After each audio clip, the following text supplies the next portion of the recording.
Hey guys, it's been a really long time and it is currently 8:30 in the morning in San Francisco, and I think autumn just began.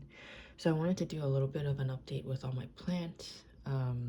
Obviously if it gets colder things kind of change, but San Francisco kind of has a late summer, so my plants are not really behaving the way they may, because I do think temperature drops tell my plants to do certain things regardless of the time of year. So just gonna do a little quick run through all of my plants that I feel like talking about.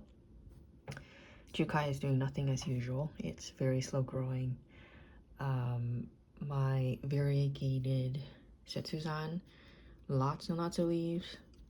Hasn't lost variegation ever since I moved it closer to the window. I think I was giving it too little light. My Seikai, I think it actually tried to grow a flower bud, but it got stuck in one of the leaves. And I don't like how one of the leaves is kind of smaller before the new one came out. And I'm kind of worried that maybe I gave it too much light and it didn't like that, but we'll see what happens to that prior leaf. My Setsuzan, no, this is my, damn, I can't remember what the name was, but this one is the one with the green tipped flowers. I think this one is actually a late bloomer. When I got it last year, it kind of bloomed around October as well. There's one potential spike forming. My double-tailed dragon one it's all right. It's growing new roots, which is great news because we had a heat wave. The leaf back there is turning yellow because the root's coming out, so it's not really any cause for concern. And yeah, it's doing okay. And then we have an update on this one, which is the one that I said doesn't really bloom, or I haven't really seen records of people talking about it blooming. It actually has like a little spike there. I don't think it's a new growth. I think it's actually a flower spike because it's coming out of the second or third leaf above, and hoping it actually blooms. I don't know when, probably next year. Sometimes these plants form a spike and then they don't bloom for a whole season and wait until June again. Onami Seikai doing nothing as usual. I'm not sure how I feel about this one. I get this way about plants that don't produce much of anything, and then I'm debating if I need to keep the plant, but we'll keep it for now because it looks nice. My Tamakongo is it loses the leaves every year after it blooms, so that's why you see one more yellow leaf there. There are, and I'm sorry, it's really hard to film with one hand, but there are new spikes forming on all of the mature growths, and that's all gonna show next year, so I'm kind of excited for that. Always something to look forward to with Neos. And we have Hisui, which I bought at the expo or the Orchids in the Park event. Some of those plants didn't make it.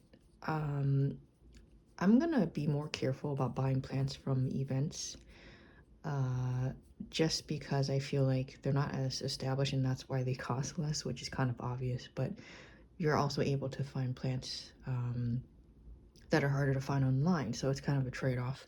But I kept this one. It is a growth from the original Hisui, and it'll have green flowers, and there's not enough roots for it to really balance itself on a dome, so I have it on some loose moss, kind of hollow in a net pot, so it can grow enough roots before I pot it back up like the rest of his friends. Up here we have a Amami plant. It's humongous.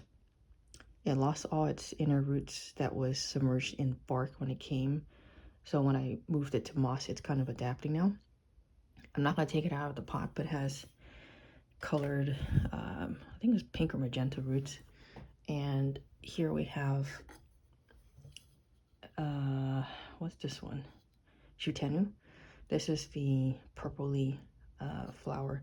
This one, again, I might have kept it in too little light for the last year or two, so it hasn't done much, but I've been keeping it on the windowsill nowadays. A lot of new growth. We'll see if it ever blooms.